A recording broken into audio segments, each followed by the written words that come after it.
Okay, so we're live. Hey guys, it's Bobby Legs, and welcome to a State of the Union live screen here.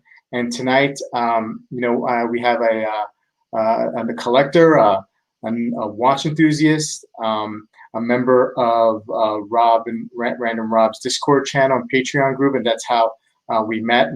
And I'm excited about tonight because I really, really love this guy's collection. Cody, how you doing today, man? Thanks for joining us. And what's on your wrist? I'm doing great. Thanks for having me. Actually, I got a Tudor watch that just came in probably 20 or 30 minutes ago. Nice. Spinnaker Blues. See if okay. Yeah. I think I'm on that list. It's a Mega Quartz Chrono. It's a nice watch. Comes on this stock strap. I switched it out just because I like a little bit more of the elasticy straps. Sure. But yeah, it's been great so far. I've been wanting to check out a Mega Quartz too, so I might end up picking one of these up. Yeah, I've been wanting to check one too. I think I'm on that tour. I also got a tour watch today too. It was the Borealis. One of them. There's a couple of them going around. But I am wearing my Black Bay 58, the blue. It's been hard. Not wearing this watch, although I was tempted to see what I could get for it because there's always something bigger and better right down the road. So, for sure. Hey, Colin, how you doing? Colin, Winding Watches on Instagram, and let's say hello to some people here. Canine Cardio, that is our good friend over at the Discord channel. How's it going? Clayton, he has the podcast. Ben's here. Hey, Ben. Jeffrey. What's up, Ben? The man himself, Random Rob. Nello, and hey, it's Greg. Awesome. So let's get started, man, because we got some ground to cover here. Cody, why don't you tell the guys a little bit, and the gals, if there's any gals there, a little bit about yourself, and then segue into how you started collecting, because we all love hearing that story. So, okay. So actually, 41, gonna be 41 on Sunday, birthday weekend. Happy birthday! Although, thank you. Although I'm going through a little bit of an injury process right now, so it won't be too fun of a birthday. And California's still kind of locked down, but. Grew up in South Texas, did construction work for 5 years, and then just needed to get away, joined the Navy, and been in the Navy for coming up on 18 years. Oh, wow. So got 2 more years to retirement. I have the ability to stay in the 22, but I haven't really decided yet if that's what I want to do or not. So we'll take that as we go. But yeah, so I've been stationed all over. Been stationed in Washington State was my first duty station. Been stationed in Mississippi, Florida. Been out here in California twice, which I'm in Oxnard, California, just outside of Ventura. And yeah, I've been here for about 2 years. I spent a year in Poland. Came back for 3 months and then went on a 6-month deployment. So this is the longest stretch that I've been in the States since 2017. But as far as my watch collecting goes, so I've always been a collector for a long time. Well, a collector of things, I should say. Gotcha. So I collected custom knives for probably 5 or 6 years, and I had a pretty good collection of custom knives. Very expensive hobby to get into. Not as expensive as watches. Wow, not as expensive as watches, yeah.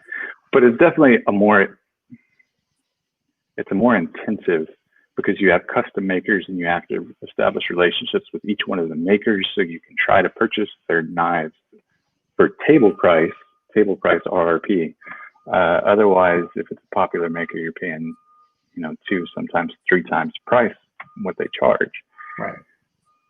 So when I came back from deployment, I was kind of tired of that scene.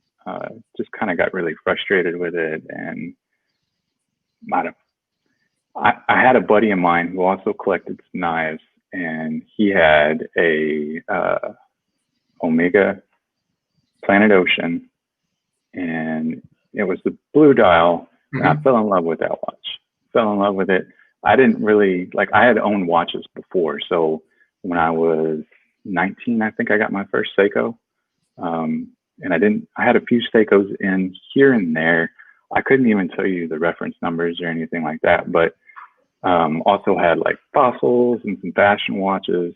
And then probably the last 10 to 15 years, being in the military, had a lot of square G-Shocks. Not a lot at the same time, but I would wear that G-Shock basically until the strap was falling apart, and then I go buy another G-Shock. So the 5600 is a watch that I've had repeatedly. Right. So then when I got tired of customs and I saw this guy's watch, kind of unintentionally, I started to move over into luxury, looking at luxury watches. And then once you start looking, then you just get caught in. And I ended up finding a deal on a Planet Ocean 42 millimeter titanium. I didn't know, lug width, watch thickness, what size is my wrist. I was just like, that watch looks really nice. I want it. And I picked it up, and I did love it at first. So that was my first move into watches. And it was kind of a more expensive because I was able to sell a custom knife. Right. And then just move that money over. So it wasn't like I had to save up and wait for it. I was just sold the knife, bought the watch, and then that started the rabbit hole that I'm in now. Yeah, absolutely. Which has been steep indeed. Yeah. So Mark's got a question for you. I figured I'd throw that in there before we jump into your watches. So if you say until 20. No, so the Navy is one of those. So Marine Corps, Air Force, basically moving from E4, E5, E6. Well, with the Air Force, E5, E6, and then to E7 is the same process. With the Navy, the advancement to E4, E5, and E6 is the same. And when you go to E7, you take a test, and then your package is sent in front of a board. The board reviews everything and then says yes or no. So being advanced to chief isn't based on, it's based on my merit, but it's based on my merit on paper and me not going in front of a group of people and letting them say, this guy's a good leader, he's positive. It's whatever's in my package and me getting advanced. So it doesn't guarantee chief. Gotcha. Okay, well, so let's jump into some watches here. Hey, Craig. Hey, Greg. So I'm going to share my screen, and the first watch we got here is a Seiko. Now, this is is this a 62 Moss? It's the new reissue that they just the reissue that they just came out with, the SPDC 107. Right. Yeah, so it's the play on the 62 Moss, but it's a little bit more original than what was it, SPDC 053 and 51 that they came out with a couple years ago. This one's the 40 millimeter, and as soon as I saw that blueberry dial, I kind of fell in love with it, as well as the new 6R35 with the 70-hour power reserve. Right. Just got me really interested in this watch, and I just love. I got into this at a good time because homage watches are big back to the 70s, and I really love the 60s, 70s styling of watches. Right. And that yellow seconds hand and the Divers 200 in yellow really pops. It's kind of reminiscent of like some of the blue Coral Monster and that blue Sumo that had those yellow seconds hands, and I just really like that combination. That really pops. Now, is that bezel insert, is that black, or is that a really dark blue? So it's black. Okay. And actually the second hand and the divers is gold. I know the Oh, it's gold. Okay. it's Okay. off a little bit, but yeah, it's gold. So it gets that nice bright pop. And then the bezel insert, I've looked at a few things. I don't know if it's a brushed aluminum or if it's a brushed ceramic. I can't find anything specific on it, but it is black. Yeah. So right off the bat, so what is your wrist size? Just so we can get a good idea as well. 7 1/8, 7 1/4. Usually when I wake up in the morning, my watch is fit me loose. So it's right around a 7 1/8. But I mean, usually a couple hours, and then my wrist kind of swells up. Usually around 7 1/4, somewhere in there. I've never had it like actually gone in and had my wrist measured, but gotcha. Yeah. In that range. Yeah. So Craig had a 62 mods original back in 2007. Wow, almost cost my marriage and I had to sell it. Nice. I'm sure that's a really good story, Craig. I hope one day you get to expand on that. He's next. He's next. Yeah, just for that story. Exactly. Random Rob says it's metal and coated. Okay, so yeah. Okay. There you go. Okay, great. So let's move on. I wish this was more seamless, guys. I'm sorry about that, but let's move on to the next watch. And so this is a Captain Willard, right? Yes. Reissue? Yeah, this is the new reissue, the SBDC 109. When I first kind of got into Seikos and basically turned now into a Seiko-holic, the Willard and the Turtle were my initial draws. Seeing the reissue of the Willard and knowing that there's no way that I'm going to pay that amount of money for that. Right. Maybe one day I would consider it, but yeah, that drew me. And then so I got a King Turtle, and then was always hoping, hey, I wish they would just release this in a more accessible price range, and they did. So I snagged one. Actually, I was on the edge of ordering the green dial, but it comes on the strap, and I have become just a bracelet guy through and through. So I ordered this, and 2 days later, Nomon started offering just the bracelet. Now it's sold out. So maybe one day I'll move on from this one and grab the green dial and pick up a bracelet for it. But I love this watch. Yeah. Great looking watch. Now, I should have probably said before we started, I took I was looking at your collection, to prepare, and I noticed that you're really into divers. I mean, you do have, and we'll see some other types of watches, but it seems like, and I don't know if it's a Navy thing or if it's something that you've been attracted to since you got into watches, or even when you were younger, like you said, when you were 19. But it seems like you're really attracted to divers. And is that something that you've noticed about yourself, or does it happen organically, or? So I would say I want 95% of the divers out there. And then when it comes to other watches, I'm very, very selective and very divisive when it comes to finding one that I like. But I just love the bezel. I love the action on a bezel, and just feels like more of an interactive watch. And then I'm sure part of the Navy plays into that, being a diver. But yeah, I've just always been drawn to dive watches. Yeah. So Ben's saying you're hitting 1,000 so far. Thanks, Ben. First two or top two hot Seiko releases. Yeah, I couldn't disagree more. So did you, when you got into Seiko, did you do the and I know you don't remember exact model numbers, but did you go through the phase where you started with the SKX and then kind of moved up, or did you just jump into these mid to higher range divers from Seiko?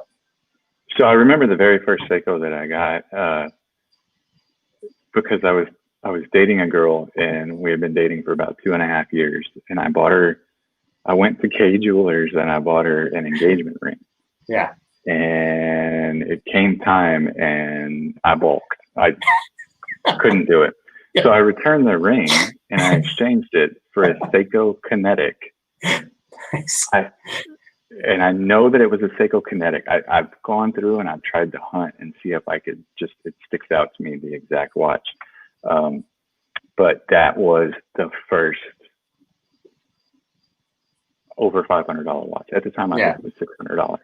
It was from K Jewelers, so I probably overpaid and probably could have, I mean, online wasn't really a thing in 97, but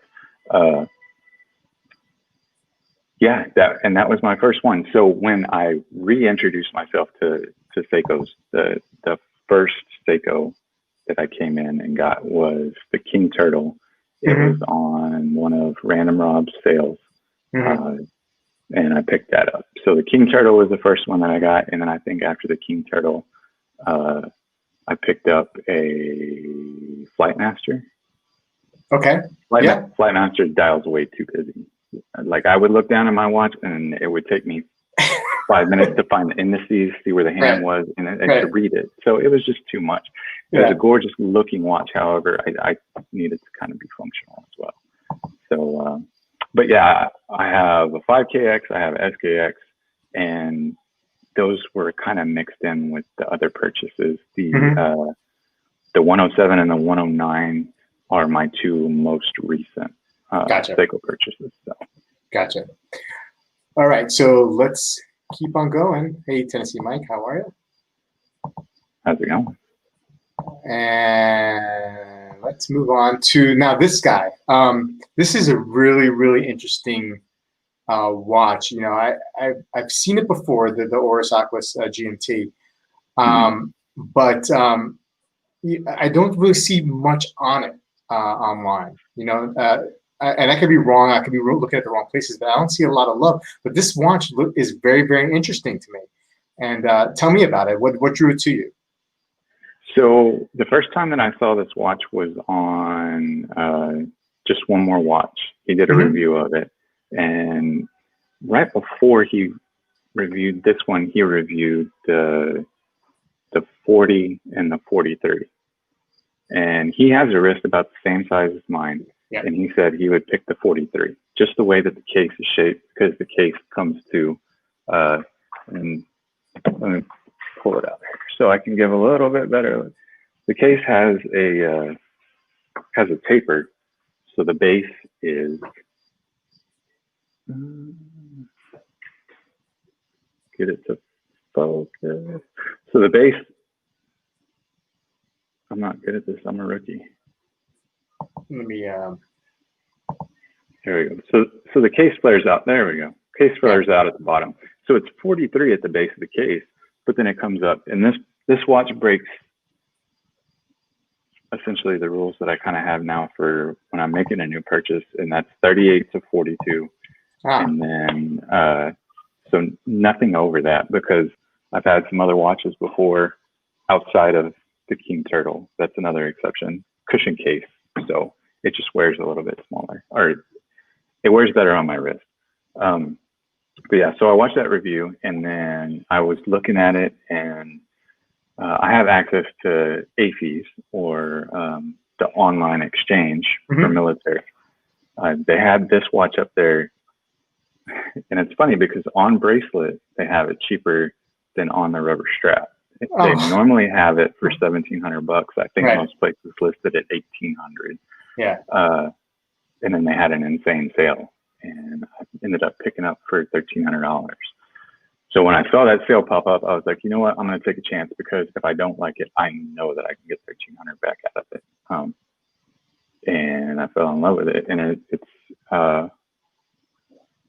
it's got the bidirectional bezel, so it's a true GMT. Yeah. I liked how they could incorporate that inner power ring and not make the dial too busy.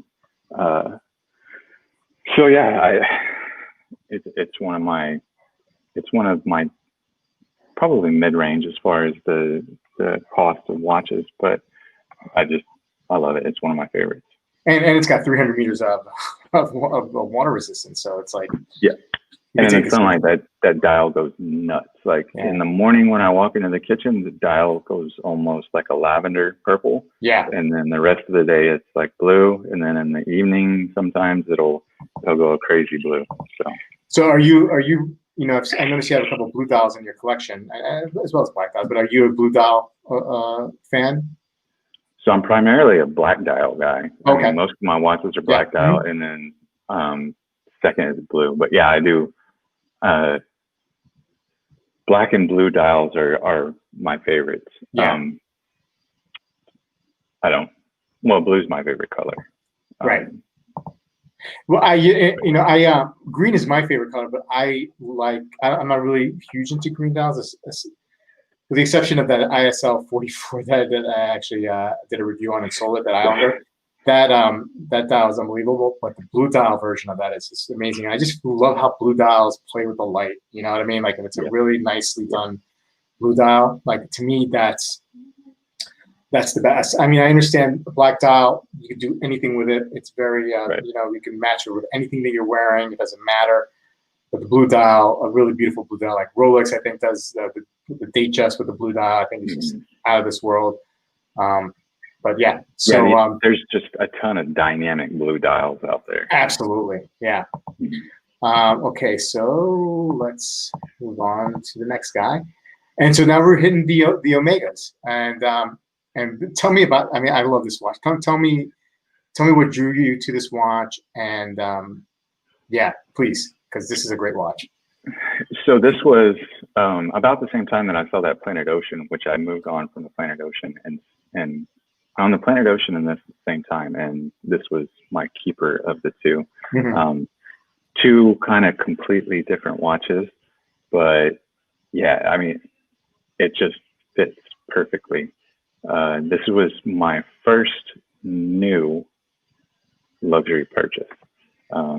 It was another situation where I picked it up from the exchange online for a really good sale. And it just stuck. And then I was able to track down that rubber bracelet for not an insane price. I think I ended up having to pay like $250 for the rubber bracelet, but that is the greatest rubber bracelet ever made on the face of the planet. Oh, I've actually experienced. So this came. You got it on a regular bracelet, and yes.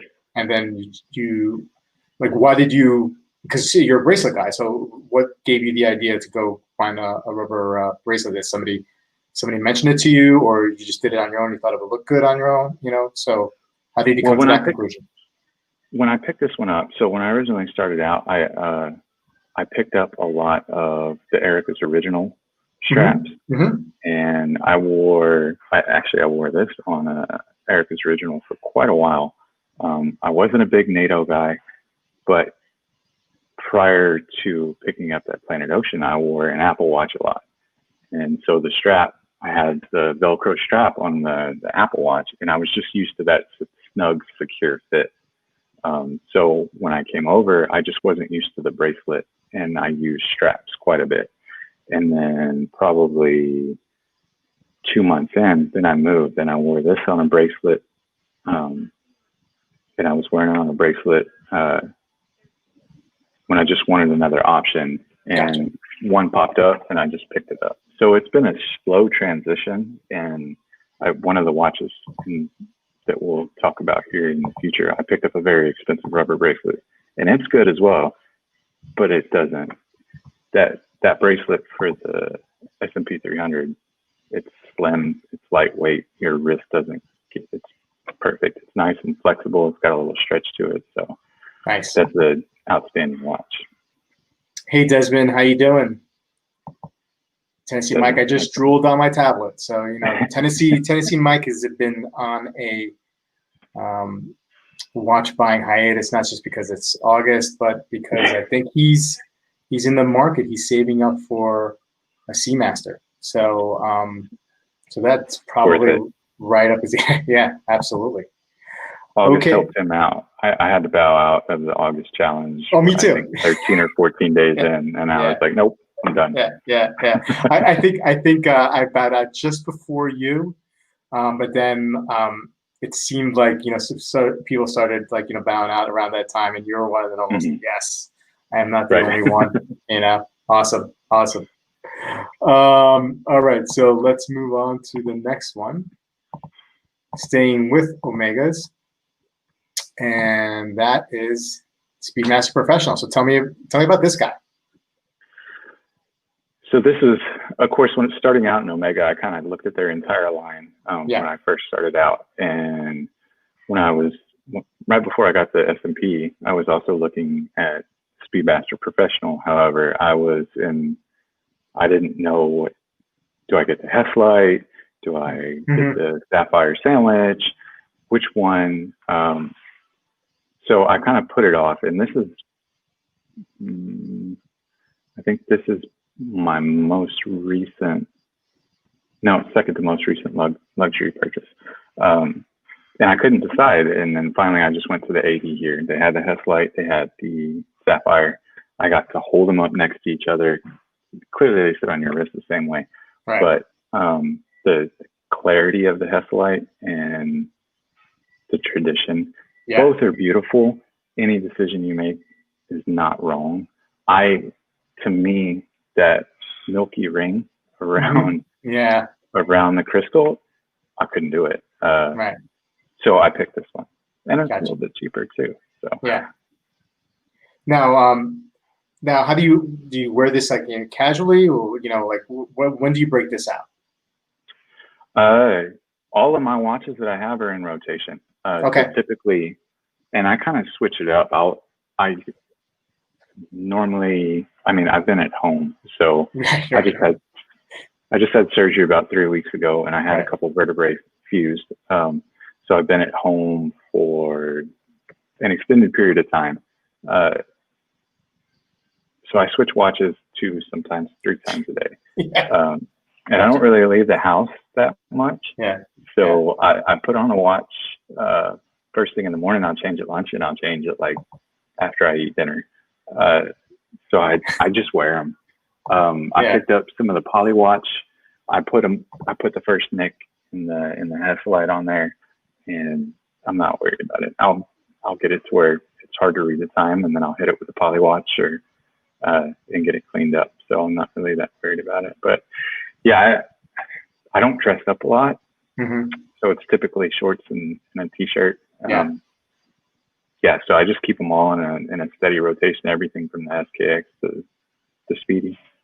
I'm I work from home, so there wasn't too much change in my life per se with the events that are happening in the world right now. But I am a 2 to 3 times a day changing watch kind of guy. Like, I always start off pretty much with my G-Shock, just because I'm getting ready. The kids are gonna wake up. They're 3 and 1, so they're crazy. And then when they settle down a little bit mid-morning, I go up on another watch, and then in the evening I have my third watch. And that's typically what I do, 2 to 3 times a day as well. And I think we're not the only ones, here. See, big wrist. I'm a 2 times a day kind of watch guy. Yeah. So, like, obviously we're not the only ones now. So we're going to get into part of the collection that I'm pretty interested in getting in, because we do own a watch that we both own, right? And it's this one. And can you see it, Cody? Is it up there? And the Black Bay 58 is, talk about a watch that just melts into your wrist, especially once you get that bracelet dialed in. It's,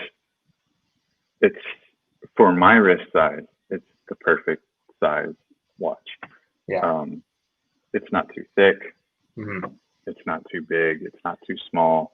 The bezel action on it is, so I get up every morning, find the watches. Sometimes I write down, see how plus or minus. I need to get a time grinder, but and every time I pick this one up, I gotta spin the bezel, and to the point to where it hits that click to reset. It's a little bit more stiff. It's just a really well put together watch. I don't like gilded watches that also have white on them. I don't know if you know what I mean, but say the numerals on the bezel if they're white, and then the dial has gilt. I just like it all to match. Yep. And when I first saw the 58, and when Rob posted his "you should just buy one" video, I don't know if you saw that. It's what he's waiting for. Yeah. So when I saw that, he sold me. So thanks, Rob, for spending my money.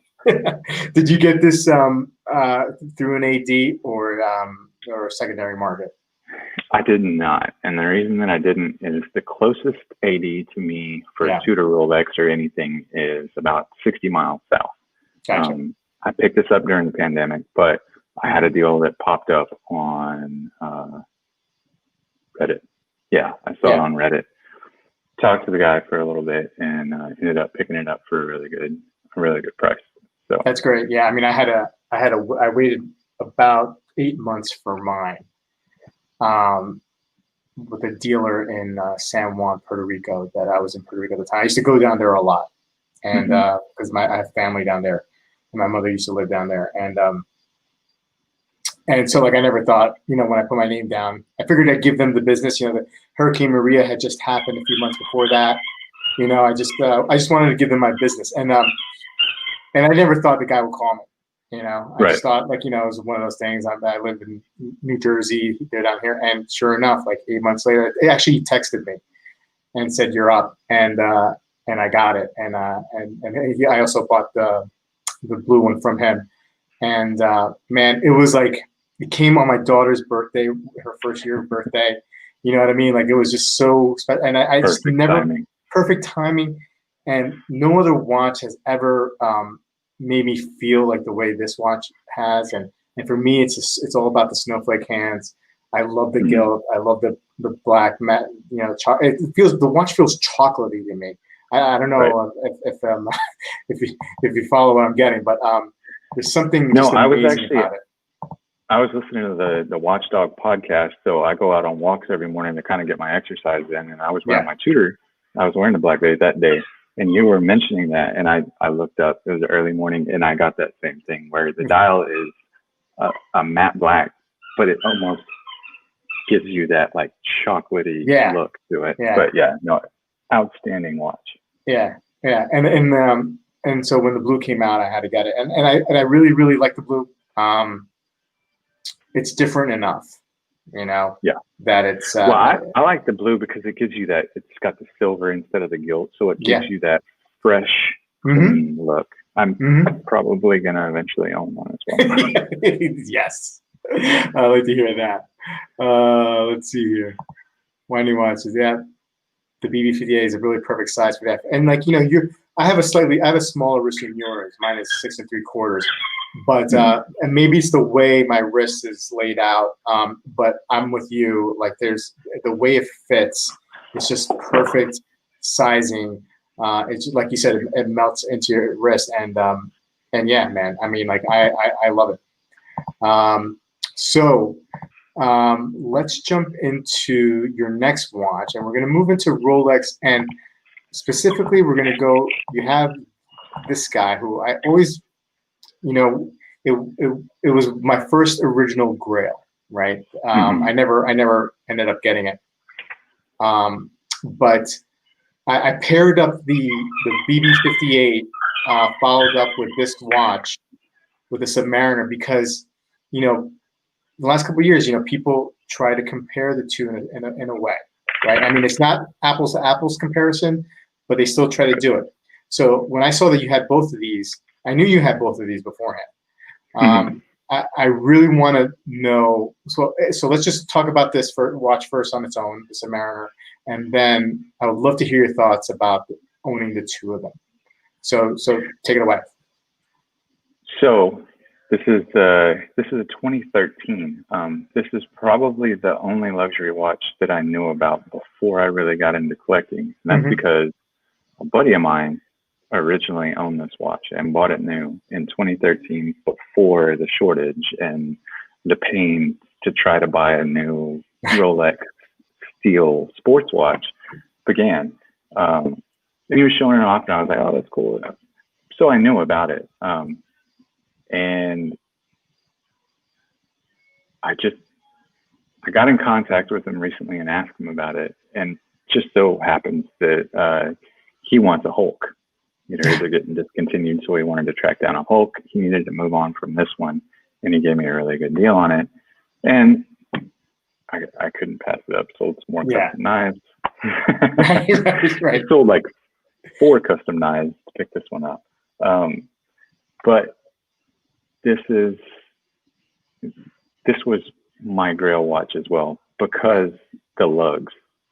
I know the lugs are very divisive. People either love the lugs or they hate the lugs. Yeah. But I like it because it's different. It's just like the S&P 300 or the Speedmaster with the lyre lugs. It defines what it is when you look down on your wrist. And I think, tying that in, I think that's what makes owning this watch and the Black Bay 58 at the same time capable, because the lugs are different. It just throws off the feel on your wrist, the way that it wears. The bracelets are fairly similar. The glide lock on this so I bought a rubber strap for it. In the summertime, there's no reason with the glide lock.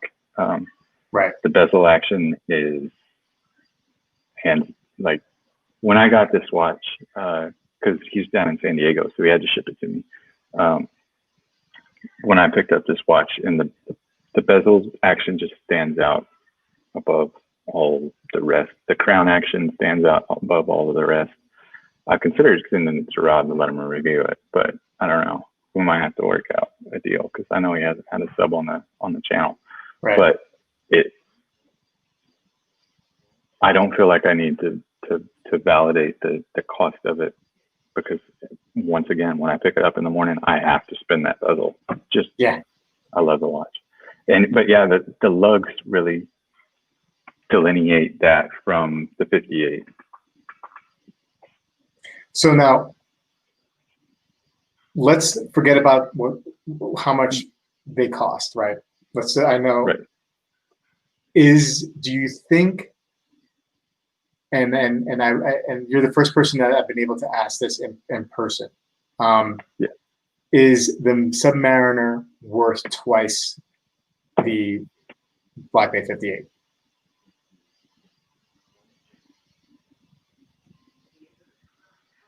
I mean, valuation is always based on your personal opinion.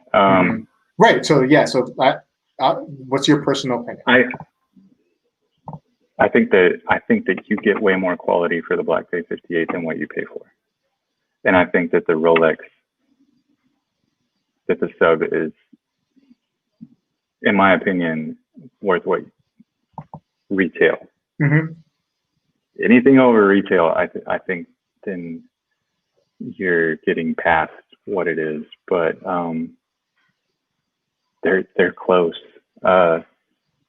I'd give the subs bezel action just a little, but they're different. So one's a 60 click, one's a 120. Right. It's really, they're great in their own ways. And I don't think that you could, because one's a 60 and one's a 120, I don't think you could really directly compare them. But the dials are beautiful. The handset is beautiful. The finishing is amazing. They both keep outstanding time. The Black Bay has a better power reserve. The bracelet and the clasp on the sub is better, but the finishing is on the case is equal. So I think if you slap a really high-end bracelet on the Black Bay, $6,000 or $7,000 for that watch is probably about right. Yeah, and I didn't mean that question to be anything about like valuations, like Colin is saying. It's just it is something that is always brought up when you have somebody comparing the two watches. You know what I mean? Right. That they'll say that either case, whether it is worth twice as much or if it's not worth twice as much. And I think you nailed the answer. I think it's your answer is great. And it's up to actually each person to make that decision anyway, right? But I think you nailed that answer for me. I'm very happy to hear that answer from somebody who actually owns both watches and has spent longer than a day or two just to put a video and review it. You know, I really appreciate that. No problem. Yeah, I think that we live in a free country with a free market, and I think people that need to spend a little bit less time worrying about what everybody else does and focus on themselves a little bit more, and the world will be a lot better. Agreed. I agree.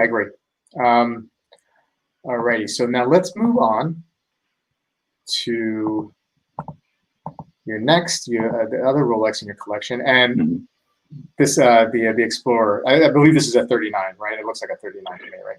It is, yeah. So it's the 217240. It's the Mark II, and this watch was.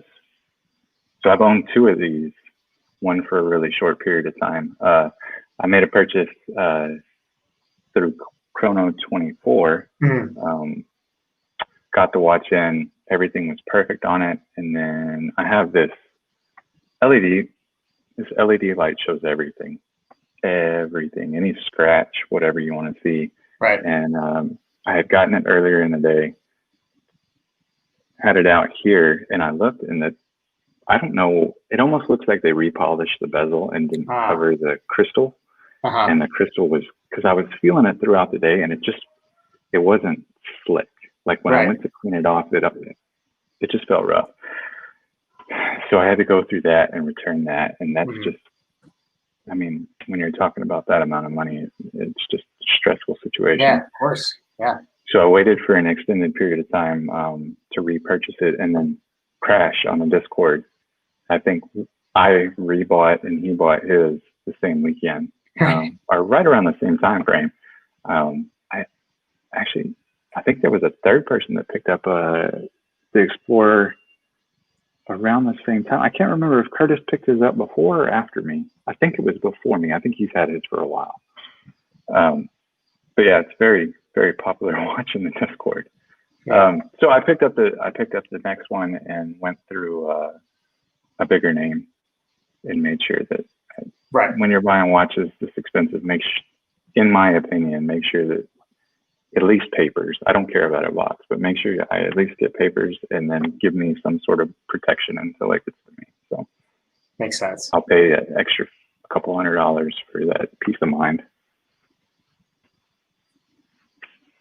This is a great watch, though, man. I mean, like, this is like another one of these watches where I almost feel like I need to have one in my collection, because of everything that's about it. Like everything I've heard about it, the pedigree, the history, the versatility. So building to getting this, I own the Smith's 41, the PRS 25, the 41 millimeter, and it was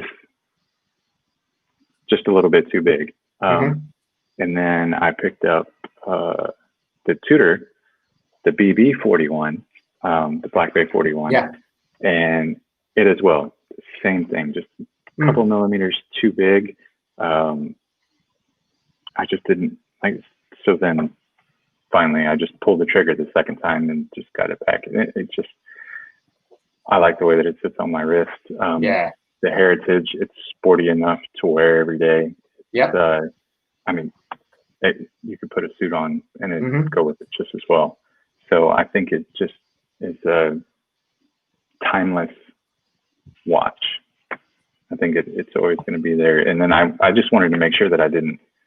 I had a chance to pick up the Mark I that's got the all gold numerals, and I saw a couple of pictures where those numerals, they just disappear. So if you're out there and you're looking for an Explorer, the difference between the Mark I and the Mark II is the lume on the numerals. Get the one with the lume. My personal opinion. The other ones you can pick up for quite a bit cheaper, but literally the numbers just disappear in some light. And in the Mark I, correct me if I'm wrong, if anybody knows, aren't the hands shorter? Like, aren't they the same hands that they use on the 36 millimeter? Yeah. A lot of people that you'll find selling them will try to sell you with the fact that it was a short production year. I think they only produced them from 2012 to 2016. So they're going to be collector's items, or they didn't produce them for that long because they didn't sell very well. Yeah.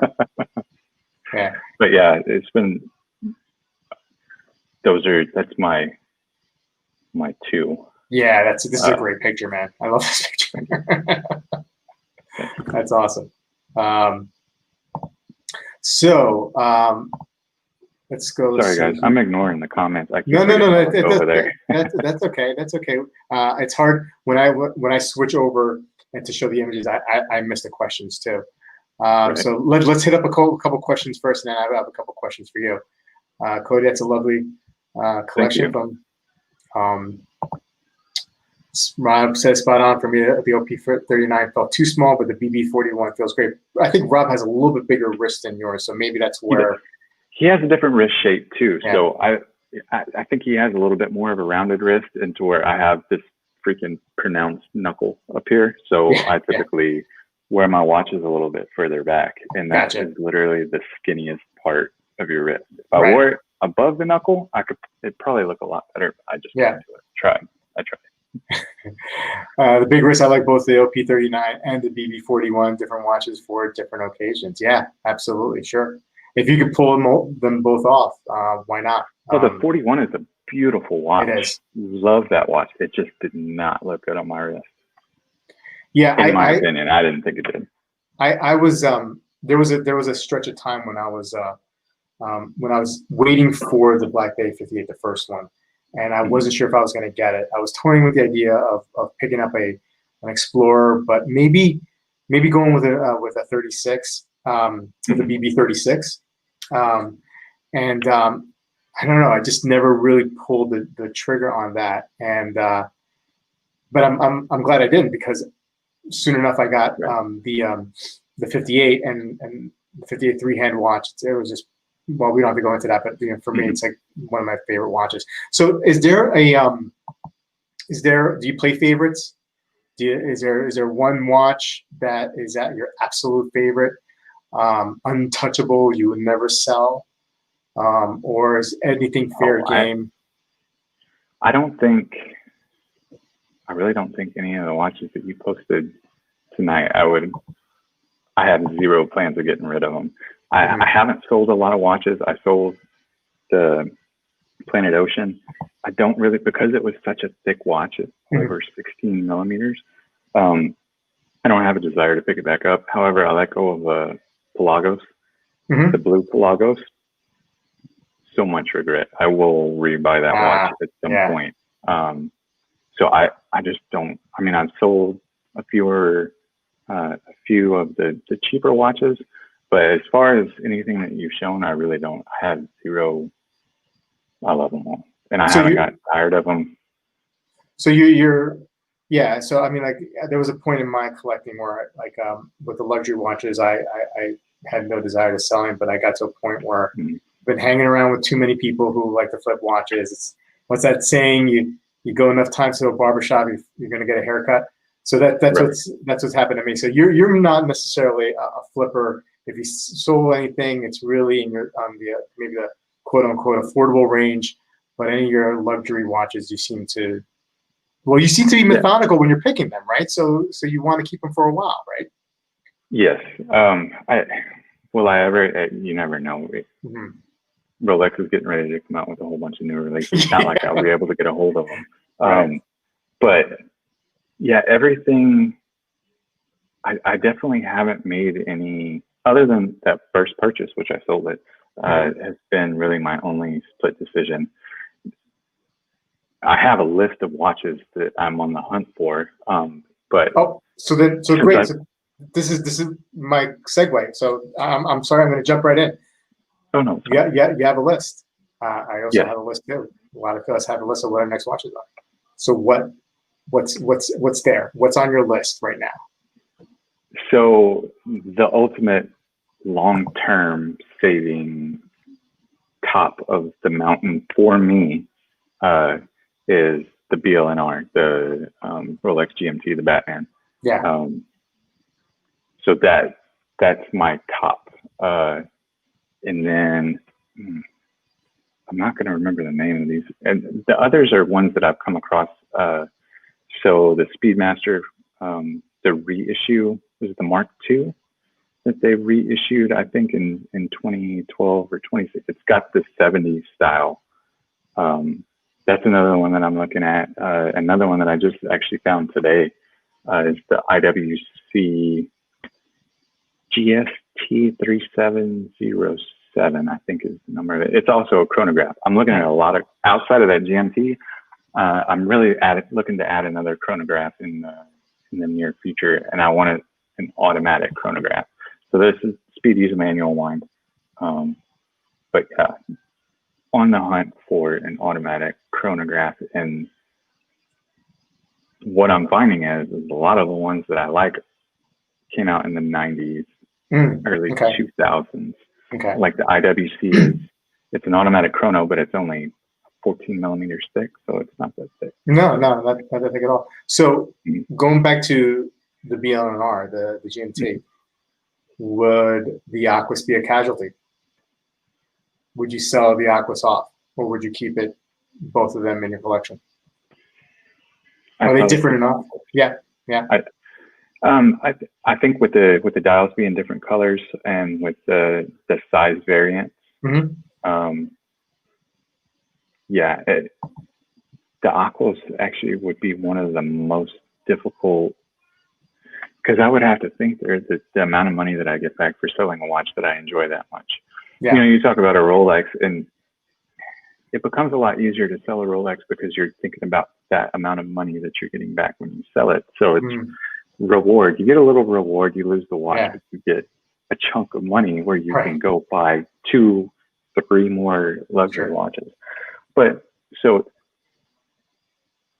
I honestly, bang for buck, that's what you get for the amount that I paid. That Oris Aquas GMT is my top watch. Gotcha. So no, I definitely wouldn't let that one go. The Black Woman Gamer suggesting the Zenith El Primero as a chrono. Black Woman Gamer was a little upset with me that I sold mine off, and I had some reasons to sell mine off. But I will buy an El Primero back again. It may not be the exact model that I had, but there's this few older Primeros that are awesome. And I don't know, have you taken a look at some of those Zeniths? Yes, the flyback. That's one, yeah. Yeah, I looked at the flyback. Yeah. Honestly, I probably would have strung some stuff together and bought ears if it was on bracelet. That was the only thing that was. Yeah. I love the dial layout configuration, and actually, I saw it today. I was like, if I would have bought that, I was scrolling through Reddit, and there was, because yours was the 21 millimeter lug, right? Or was it 19? It was 38. It was 30 millimeter case diameter, right? Right. And then it was the 19. Yeah. Okay. Well, there was a Zenith bracelet that was a 21 millimeter, so it wouldn't have worked. So that is good. Yeah. I just really try to buy everything on bracelet because I keep everything on bracelet and just every now and then switch. But yeah, Zenith makes some. I mean, even the Defy outside of the chrono, I love the way the Defy looks as well. And the skeleton Defy is nuts, but just the blue face Defy. Yeah, they make beautiful watches. They absolutely do. I love that blue face Defy. I also consider that at one point. The issue I had with the Zenith, the one I had was that, and I got it. You know, I try to get everything on bracelet as well if I can get it. It came with a alligator strap, and it felt too formal. It felt like something that I didn't want to wear. I wanted to wear it more, and I was trying. And then I tried other options, and it's just, you know, if I got the 42, right, and the 42 has a little bit longer lug to lug, but it's not that bad. It's still under 50, I think. I may have been. I still might be in my collection today. Right. I wanted to go with a 38 because it's the more traditional size of the El Primero when it first came out. But whatever. I know I'm going to get that watch again. It's not going to be that same exact model number. It'll be something different. There's one. My friend Marcus has one that has the annual calendar in it. I think that's beautiful. That's a beautiful watch. That's I forget the year that was. That's maybe early 2000s. But just great watches, like you said, you know. But they have a new release And I was going to try to pull it up, but I doubt that I'll be able to right now. They have a new release for this year that's got a different, I've looked at so many watches over the last 2 weeks. Yeah. I went to the Zenith website. It's a new release, and it's I don't want to say that it's cushion case, but it's a different case, and it's a throwback to I think it was the first Zenith chrono that they came out with. It might be exactly the one that Black Woman Gamer right here, the Revival, the 386 37 millimeter. Does that ring a bell? It could be. It is. You know what? I think it is the Revival, because I was looking at it thinking 37 is too small at first, but because of the case shape, 37 will work. That's why I like that the Defy, that case shape does remind me of like 70s, you know, watches, you know, like that case shape. And I think you're in the same boat. You kind of like that look as well. I'm getting. So let's see, anybody else? Yeah, so that's the one. Anybody else here? So let's just take a quick picture of what you have in your watch box, and then we'll wrap it up. We're almost getting into an hour here. So what do you say? Sounds good. Let me pull this up here. See, I told you, Cody. I mean, time flies when you do this thing, right? So yeah, it has gone by fast. So I see you have a Christopher Ward there. That's a pretty hot watch. You got that that Ward C60 is Rob's old watch, which made me a patron. I saw that, and then I think the same day that he released the review video was when I became a patron for Random Rob. And then the Hamilton is my newest acquisition. That's got the green dial, and it's my first green dial. Yeah. And how are you liking it? I'm not a huge green fan. However, I don't think I could do a Rolex Hulk. I think that green, I don't know if I could do that. However, this green, like an army green, olive green, kind of like, right, the matte black OD green. And so you got a Zealous? Yeah, got a couple of Zealous down there. Those are pretty newer acquisitions. They put out some really nice watches for the money. And I sold you a mod, Seiko mod, didn't I? The bottom left hand SKX. Yeah. The dial and the case are still original. That's what you sold me, but everything else has changed. So I basically taught myself that on that one, pulling the bezel off, getting the case back off, removing the crystal, and then once I had kind of built up confidence, then the 5KX, which is in the top right hand corner, is when I put in the double dome, fixed the chapter ring, new bezel insert, and then now starting to play around with trying to regulate some movement.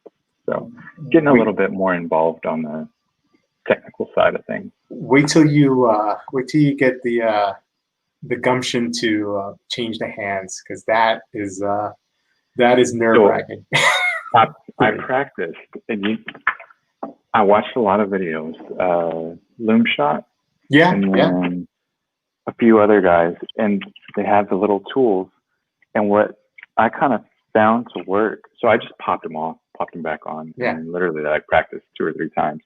But these cameras over here, these tweezers are perfect, because I can turn them to the side, put a little pressure down. Once I have them set, I can set them, and it really wasn't, I mean, the first couple times that I did it, it was a pain in the butt. But I'm trying to decide what I want to do with that watch. I don't know if I want to just put a new dial in the hands, and I just play with it, change it every couple of weeks, order something new for it. It gets a little addicting when you start modding. At least for me, it was, and going on Namokis and DLW, I think, is another one, and then going on. Yeah, DLW is they're the guys that I use. Yeah. It gets expensive too when you think about bezel insert crystal. Like when I got the one for that 5KX, it's 150. Well, after the conversion, I think it was like $110. Yeah, yeah, So, yeah. Yeah, winding watches. If you hold the hands, you use Rodico. I don't know if you have right, Rodico, but I do. I yeah, pick some up. yeah, yeah. That's what I got that tip from Moonshot. He actually uses that all the time. Yeah, Okay. he's a talent, man. That guy is an artist with some of his mod builds, and I know Rob and him talk to each other. You know, I don't know how, but I mean, I'm not on the phone, but I mean, I know they Right. communicate every once in a while. But some I've been tempted, you know, but to like drop like close to $1,000 on one of his mods, and then in the back of my head, I'm like, wait a second, this is an SKX that's got tricked out a little bit. You know what I mean? I'm sure it's worth it, but I still had that mental block about it. You know. Well, and I kind of do the same thing because I follow him on Instagram and see some of his stuff come up, and yeah, it's almost $1,000, and I just think to myself, it's probably an age 35. Yeah. It's at least if I'm gonna spend $1,000, give me a Solita, or an ETA. But no, I just want to. I strictly use that, and then I've watched a lot of Rob's old videos on modding, and then just bought a whole bunch of stuff and tried to have more stuff than what I needed. Yeah. But I use Loomshot for just kind of the stylistic idea, like what goes with what, because I'll spend an hour and a half on DLW and not be able to pick a group of things. And then when I do, it gets here and it's like, well, that's not what I wanted. So I got to wait another 2 weeks for the new stuff to get here. Yeah. It's fun. It is fun. One thing that, if anybody else out there who's watching, who's thinking about getting into modding, from my experience, pay the little bit extra for the tools, the good quality tools, because if you get the basic stuff from Amazon, which most of it is actually fine, but with the tools, you get what you pay for. So that's a lesson that I learned. Spend a little bit extra, the $5-10 extra to get a little bit better quality tool. Well, I'm not gonna be able to find it now, but I think the only thing that I've gotten that I've been disappointed in was the press. I bent the handle on the press, worrying if I set it in enough. So now I've got to double up on the spacers to get it squeezed down enough. So I need to buy the twist press. Yeah. That'll work. Hey, Michael. You get what you pay for. Thanks for joining us. The crystal press, yes. Well, I'd love to share Black Woman Gamer, email me. It's on my videos. I have my email address, and let's talk, and anybody else who wants to have a discussion. Cody, this was awesome.